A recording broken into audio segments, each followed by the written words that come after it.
तेव्हा मुख्यमंत्री देवेंद्र फडणवीस आशा भोसलेंच्या पार्थिवाचं दर्शन घेण्यासाठी आता त्यांच्या निवासस्थानी दाखल झालेले आहेत।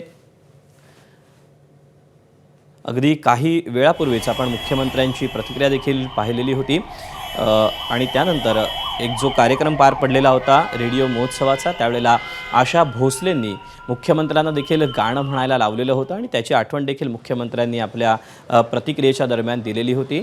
आणि आशा भोसलेंचं आता पार्थिवाचं दर्शन घेण्यासाठी मुख्यमंत्री देवेंद्र फडणवीस यांच्या निवासस्थानी दाखल झालेले आहेत।